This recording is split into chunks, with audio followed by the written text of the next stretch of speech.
რო დაიბადა, ყელში ჰქონდა ნაპრალი, რბილ სასაზე. რამის დაიღუპა ბავშვიც და მეც. სასუნთქსა და საყლაპავს შორის აქვს ის ნაპრალი.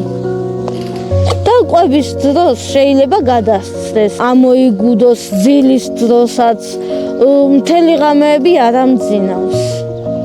რო ვყარაულობ ბავშვს, რო რამე არ მოუვიდეს.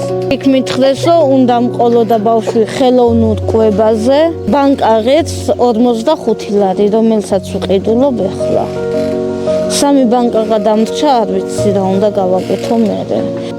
ჩვენ ვცდილობთ, რომ ბავშვებისთვის მაინც იყოს საჭმელი და ჩვენ შეიძლება სუმშივრებიც დავრჩეთ. არა გვაქვს სახლი, ვცხოვრობთ მაზლის სახლში, რომელიც ყიდის თან სახლს და შეიძლება დავრჩეთ ღია ცისფერში.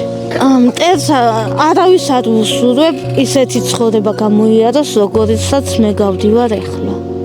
ბავშვები ჩემთვის ბედნიერებაა, მაგრამ ამ გაჭირვებულ ცხოვრებაში ძალიან ძნელია. გადარიცხეთ ნებისმიერი თანხა ჩერნოვეცკის ფონდის ოფიციალური საიტის მეშვეობით.